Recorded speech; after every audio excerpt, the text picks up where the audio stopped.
His Excellency Mr. Soobadar Rashidally is a career diplomat. He's an amazing person. He has an amazing knowledge, and one of the most amazing thing about him is that he's a graduate of Aligarh, and he is based in.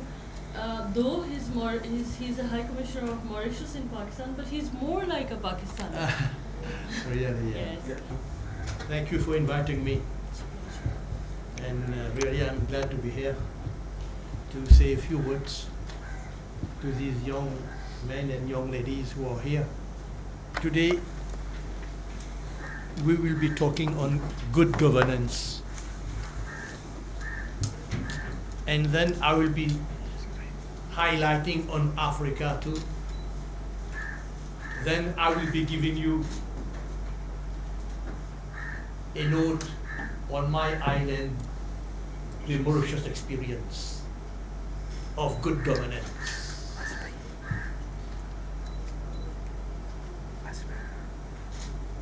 In fact, I am not an expert in good governance. What I know, I will be sharing with you. And what I like more, it should not be a monologue. We will go for a good dialogue. We can debate, we can talk, we can interact, so that we can share. I can learn from you, and you can learn from me too. This is how you are going to proceed. Very simple concept. Good governance. The opposite of it is bad governance. It's so simple. It's not very difficult. What we miss today in the world is proper way of governing. When we talk of governance, good governance, we are going to lay more emphasis on political governance, not corporate governance, companies governance. We have various types of governance.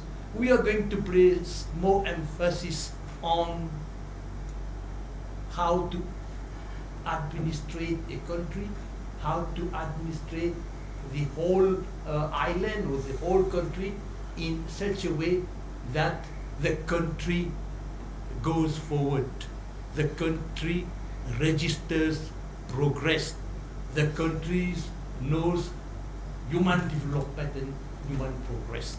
This is how we are going to proceed. We suffer today in the world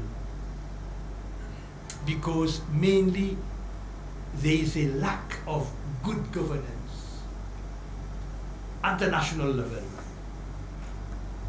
And because of this, we do face a lot of difficulties, we do face a lot of problems. In a nutshell, the quality of life degenerates. The quality of life suffers because of lack of proper way of handling the situation in the life of the country. If it is being handled properly, if it is being done properly, there will be a big difference. I will attempt to show to you when I'm going to have the component of Mauritius, the Mauritius experience. I will prove to you, young men and young ladies, this small island, how it has succeeded to a very large extent based on good governance. Let us see briefly the characteristics of this concept. What I have done, I have all this information, they are on the net. They are not new to me, they are not new to you. We all know them, all these characteristics of a good governance. I will share it with you very briefly so that we can have a better perspective, a better outlook of what we are dealing today, what we are talking today. The first characteristic is participation. This is very important in the life of a nation. Are we allowing our people to participate, men and women? Participation in the life of the country is an essential characteristic of good governance. And if this is absent, and if this is not there, the country will suffer. Men and women should have equal voices on all issues.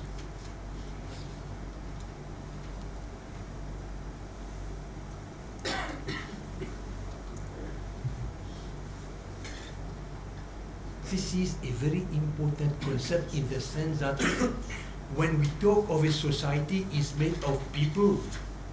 And if the people is suffocated, and if the people is silenced, if the people has no voice, then the country will not register any progress. The country is going to suffer. The population is going to suffer. My second point, characteristics that I would like to talk with you, discuss with you, very important concept, which I like very much, is rule of law. This concept is a very important concept in the sense that everybody should be below the law. No one should be above the law. The rule of law in the life of a nation is very important. If the laws, usually you have a mechanism for law in the life of a nation. For example, in Pakistan, you have your own legislature, you have your own election, the laws are passed, the laws are implemented, the laws have to be followed, the laws have to be, looked after properly. This rule of law is extremely important. If I am a minister or I am a high commissioner, I am above the law, then the situation in the country is going to generate in a very bad way. No one, even the prime minister, even the president, should not be above the law. We have to see to it that everybody is obeying the laws, is going as per the law states, is they are very keen to follow the laws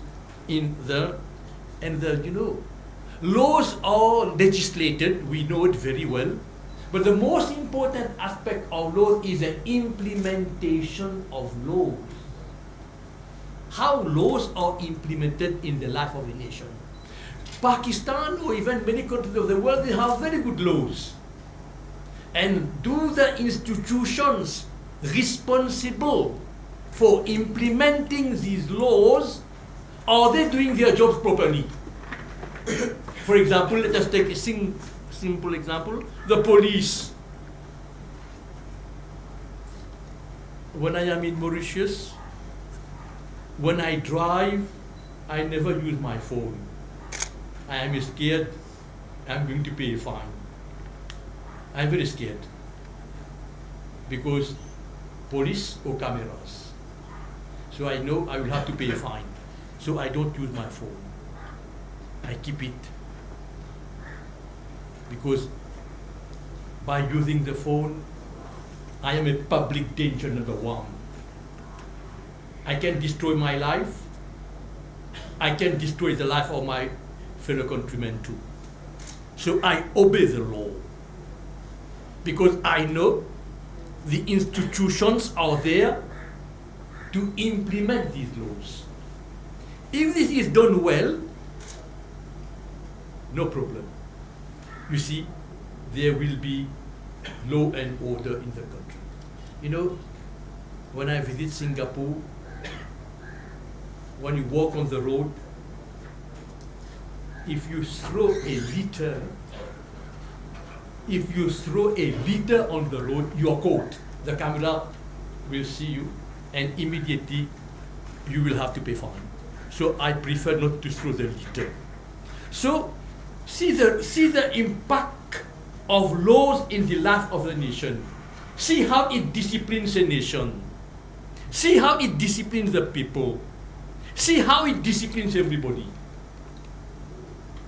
Law, rule of law, implementation of law is vital in the life of a nation.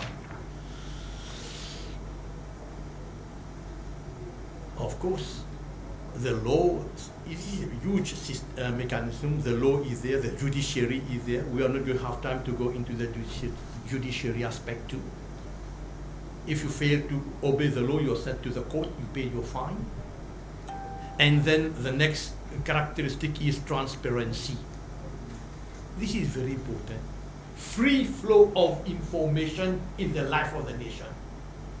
No information should be hidden, be it from the cabinet of ministers, be it from the president, be it from the legislature, be it from the ministers, be it from any institution. There should be free flow of information. In Mauritius, we are working on a law, Freedom of Information Act. Freedom of Information Act. This means all the institutions of the country will have to give all the relevant information. No hiding of information. No information should be hidden. Of course, we have certain information concerning the security of the country and etc. Certain information, of course, can't be diverted to the whole public, but generally there should be freedom of information. Information should circulate properly. Then we have also the question of transparency. This transparency is very important.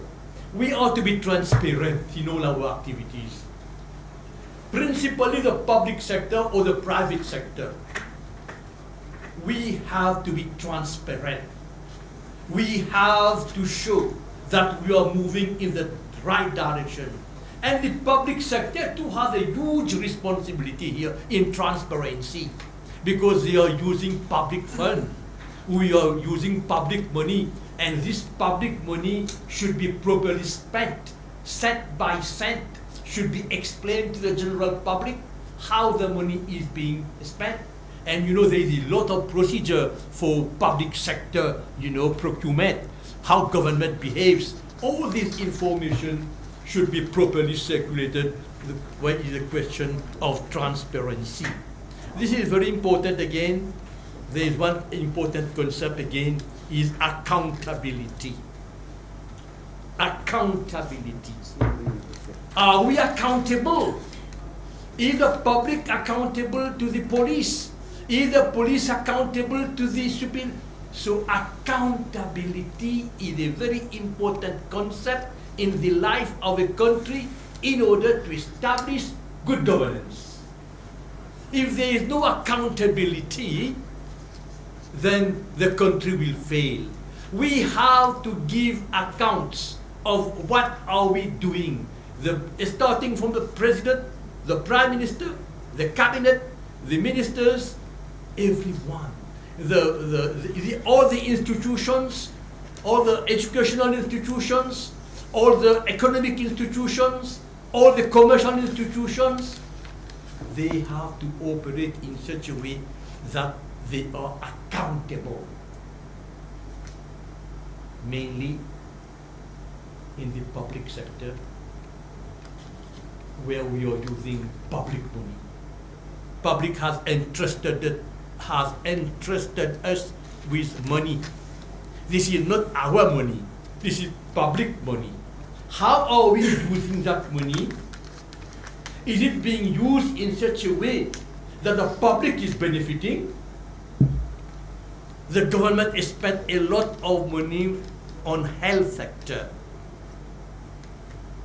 The health sector in Pakistan is a free sector. Do you go to the hospital? Are you happy with the treatment that you get there? Are you happy with the medicine that are being served to you?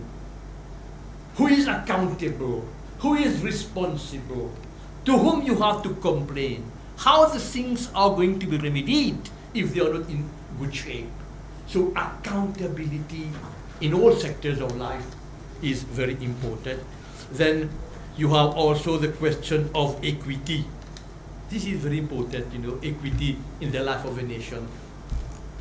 Everybody should be treated equal. Everybody should be treated equal. We must not make distinction on the basis of faith. We must not make distinction on the basis of race. We must not make distinction on the basis of wealth.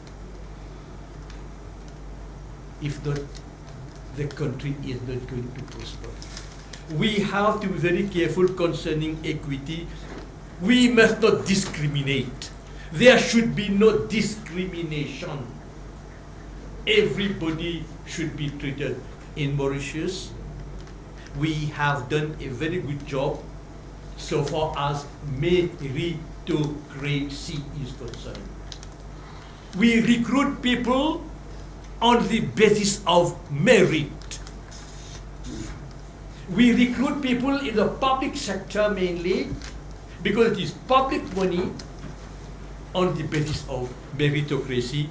This equity concept is very important. We must not discriminate. On the other hand, we have to protect the weaker sections of the population in terms of equity.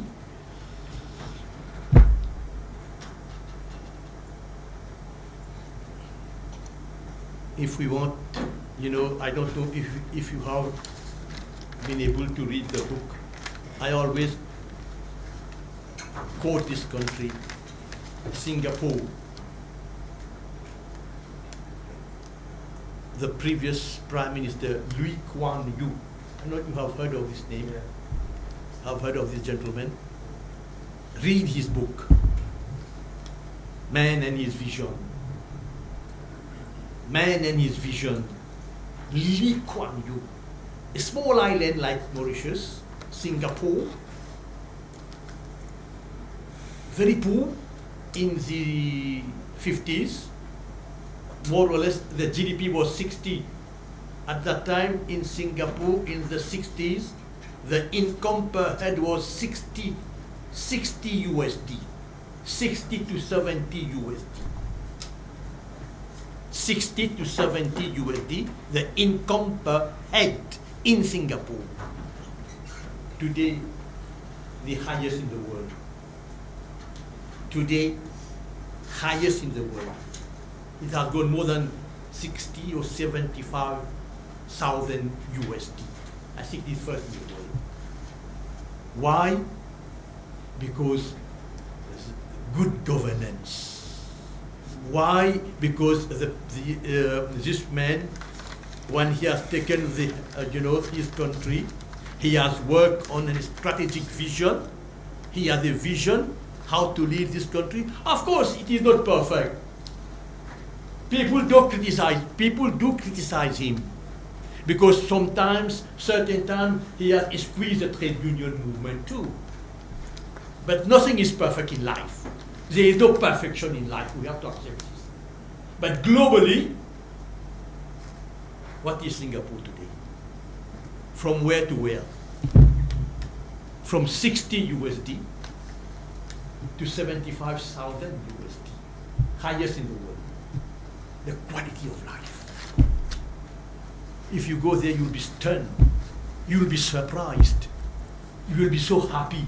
Cleanliness, discipline, and you will not believe your eyes. The way the country is being managed based on the concept of good governance.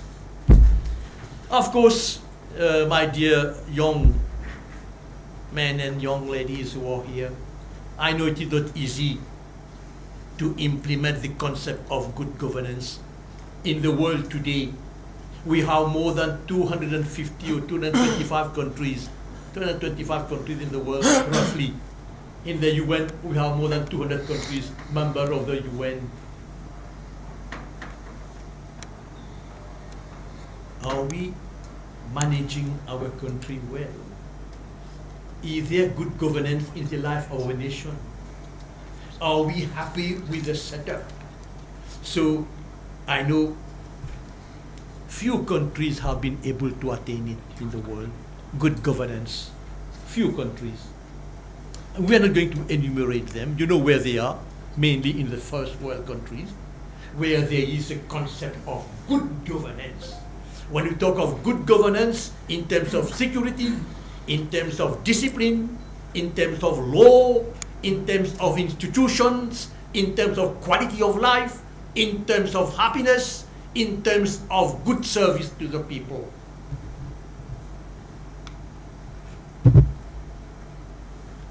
Good governance is a concept. If we can implement it in the life of our nation, all of us will be happy. Human development. This is what I have my sharing with you on this concept. We proceed now with Africa, my continent. I'm glad to see one African here.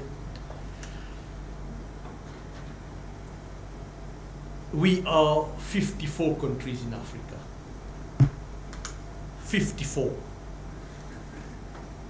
countries in Africa. Is this continent progressing? Is this continent doing well?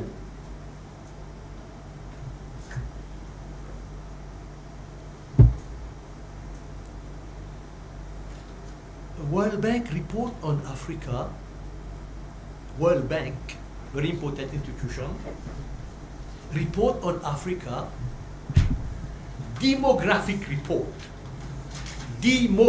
report states that Africa will be having 2040, 2050, more than 2 billion people, more than India and China put together. 2 billion plus people in Africa. Huge resource of manpower. Huge continent, 54 countries. My question today is how this continent is evolving, how this continent is progressing. When I was young, every day I was hearing a coup d'etat in Africa. I don't know if you have read about Africa. Every day there was a coup d'etat, military takeover. Every day. You go to Congo Brazzaville, you go to Congo Kinshasa, everywhere. Zimbabwe and all that. But today, things have changed. Do you hear of coup d'etat in Africa today? Do we hear of coup d'etat, military takeover in Africa today?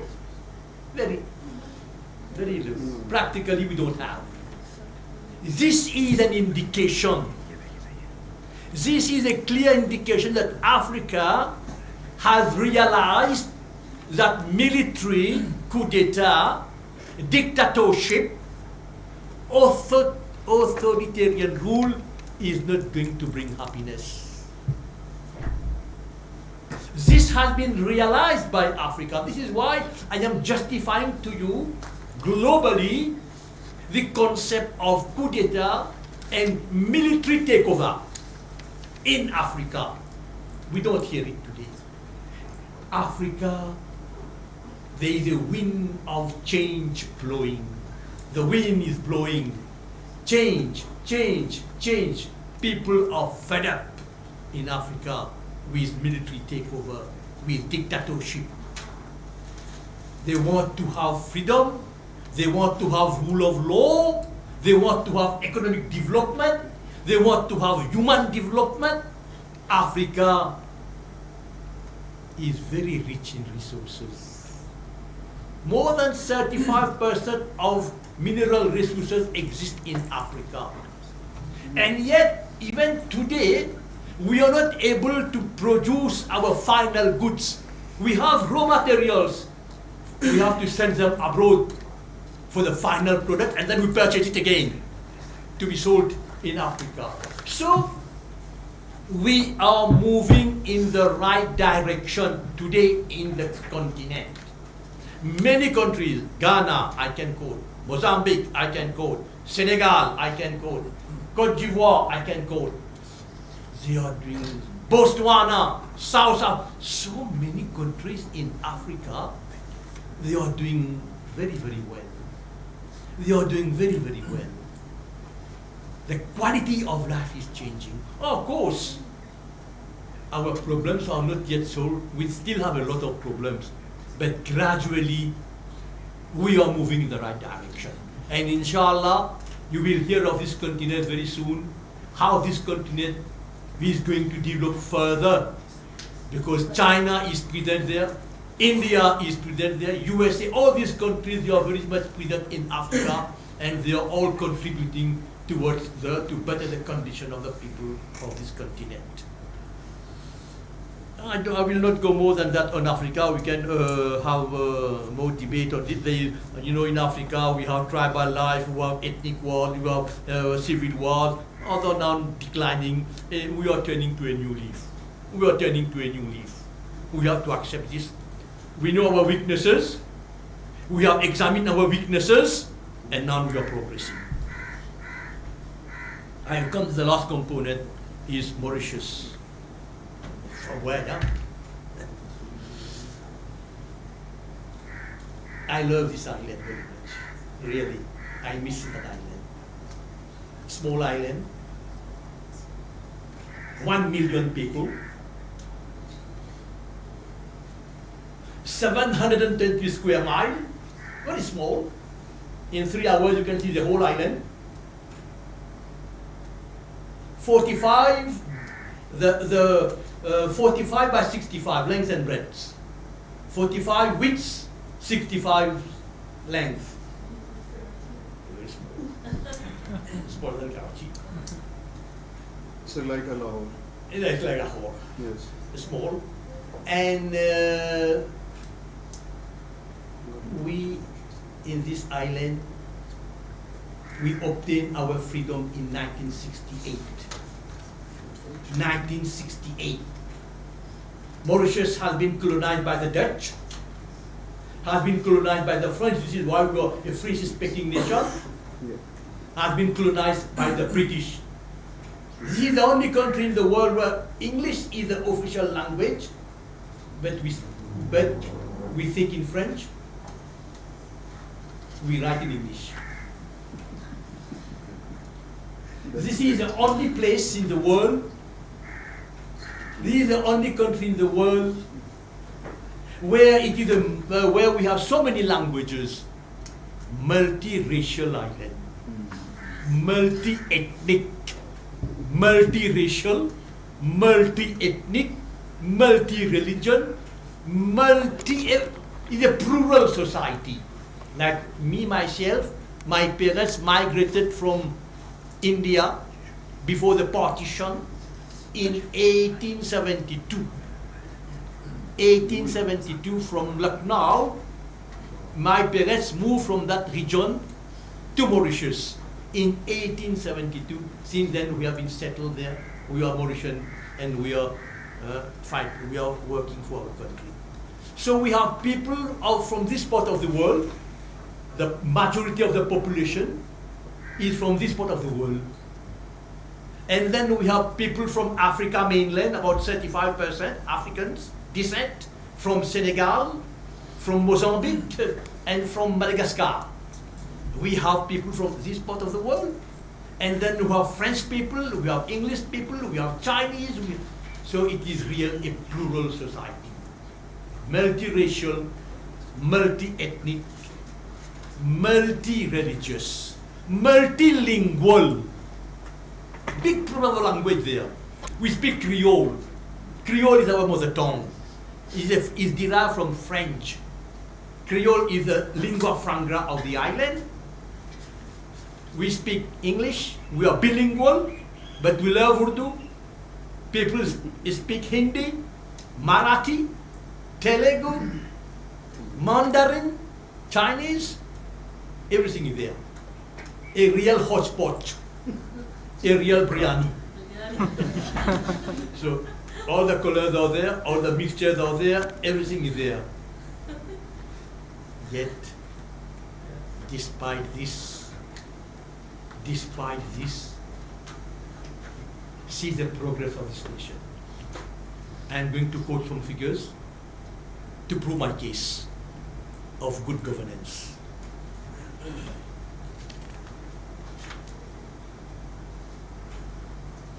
You have heard of Mo Ibrahim Award? Mo Ibrahim Award. Go on the net. You have to be familiar with Africa. Mo Ibrahim Award is an African based in London, conducting surveys in Africa. Which country is best in terms of good governance?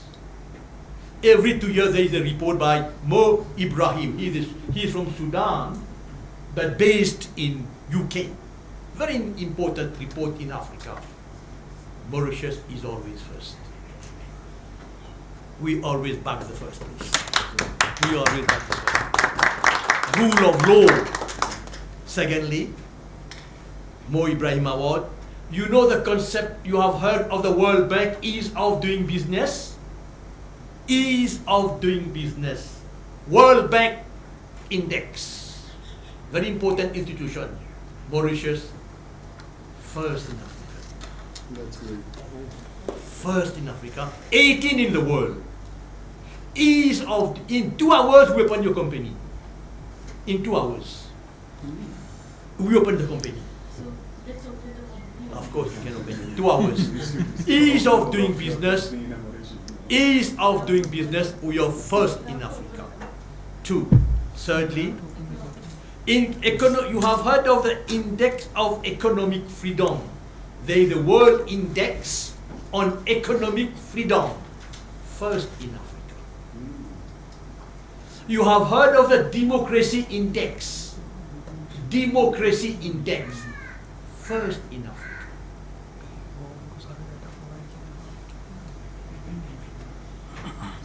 You have heard of the Global Competitiveness. Global Competitiveness Index. This too is by either by FMI or by World Bank. This too is first in Africa. Why I am quoting this, not to make, how we call this, not to make, I'm very humble in that. I'm not proud of it, of course. We are proud of our achievement. I am proud of the achievement, but don't take it, how you call it in Urdu, how you say, you make a lot of praise for the... No, in Urdu. Urdu. क्या बोलता है? Can you praise the countrymen? Urdu. Yeah, I'm not doing that. Fakar karna. Fakar is good. I know, fakar is better. That's Positive word. Fakar, there's no fakar here. Why I am quoting this to you? Just to substantiate my case. To make my case, to show to you that my dear young brothers and young sisters, if you go by rule, if you go by good governance, if there is meritocracy, if there is justice, if there is fair play, if there is equity, if there is economic freedom, if there is political freedom, if there is good institutions, you will be a happy person in the life of the country. Yes. You will be a happy person. You will be a happy person in the life of the country. But if all these things are missing, the country is going to suffer. This is the life that all of us have to face. You young men, young ladies, you have the responsibility of seeing to it. You have to fight. You have to go on fighting. You have to raise your voice. You have to work for your country. Make your country a great country in terms of rule of law, in terms of justice. I will be ending here by quoting one example recently in Mauritius on justice. And then I will close on you. My Prime Minister, the actual Prime Minister, had done something wrong. We are not going into the detail. someone make a case against him. The case went to the district court, lower court, the district court. He was condemned, 2 years jail. 2 months jail. The Prime Minister was condemned by the court. Recently, 2 months back or 3 months after the case. The Prime Minister says, no, I am not guilty. He went to the intermediate court.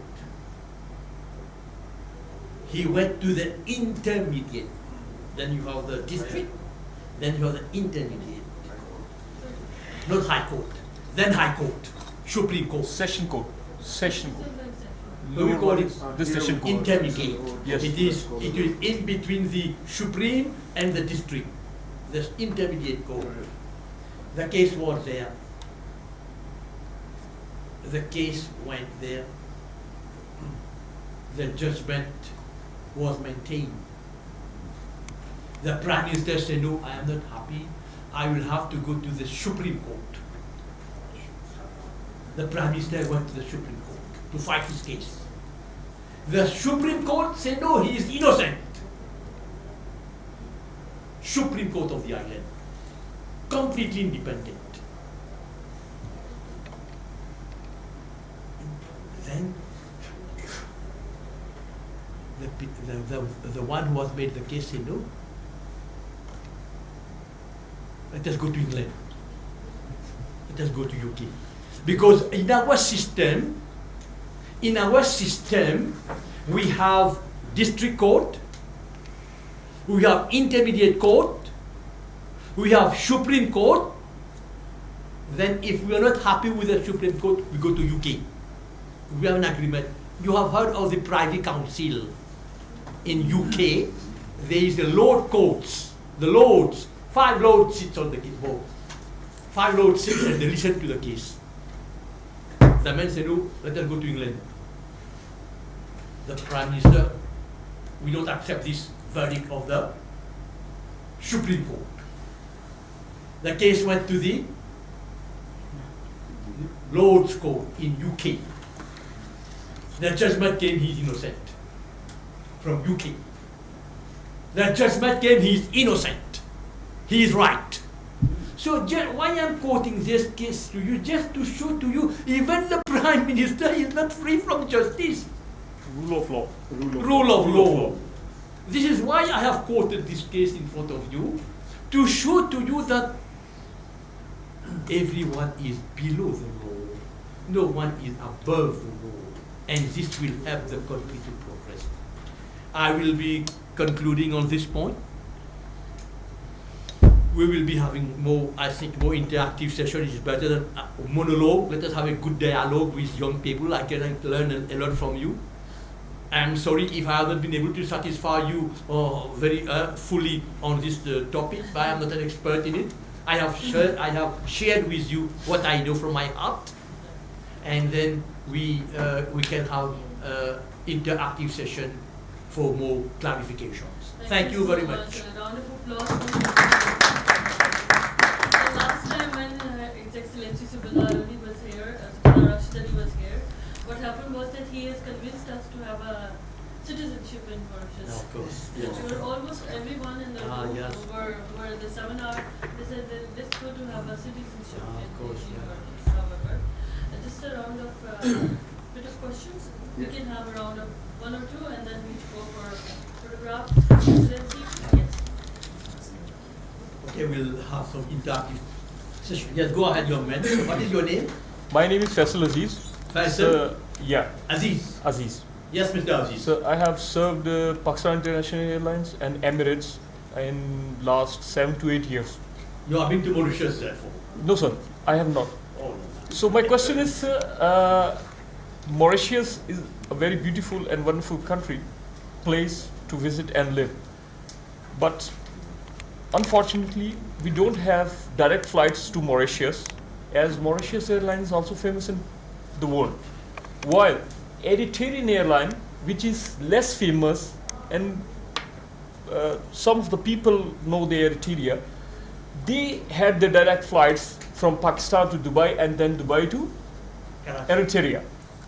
So my question is, we have long and good relationship and diplomatic relationship with Mauritius. Why don't Mauritian airline has no flights to Pakistan? Since long, not in the history, not now. While I think that if you are representing your country and you are here to deliver the things, there must be, and you also offered, you talked about the citizenship. Why don't you effort to do this, the direct flights from Mauritius to Pakistan? Okay, I get your question, sir. Thank you very much.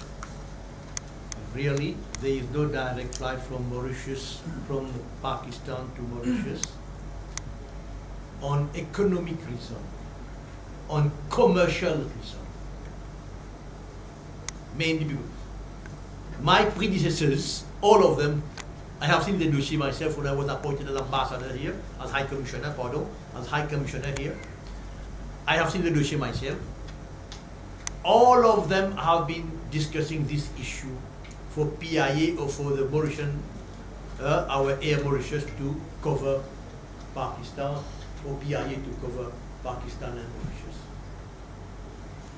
The survey conducted is based mainly on commercial line. We don't have the flow of traffic. And if we don't have the flow of traffic, the plane is going to make a lot of losses, and in the long run, it is not a viable project. And this viability of the project is very important to run an airline. Most of the airlines, they are running on losses. And up to now, neither PIA nor my airline are keen to serve this line. Maybe in the future, when the volume of traffic is picking up, we can do it. Recently, we have opened, from Emirates, because it's called Emirates, from Dubai, we have more than about 20-25 flights per week to Mauritius. 20 to 25 flights per week from Dubai. There is a good flow of traffic from Dubai. So even with Saudi, we have just have an agreement. We have Saudi Airlines covering Mauritius now from Jeddah. We started with one flight. Now it has gone up to 3 flights.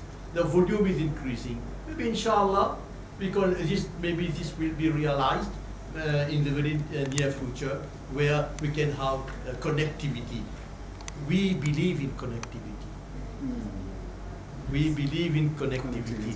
Our island is 1 million people. We have 1.5 million tourists yearly. 1.5 million tourists yearly. More than the population. They come to the island because we have connectivity. Connectivity is very important. Maybe in the future we can realize that wish too. Inshallah. Excellency, I would like to request a round of applause first of all to you for your presence, for your kindness, for your always supporting us and sharing your knowledge. You're such an enriched person. I really admire you for being such an excellent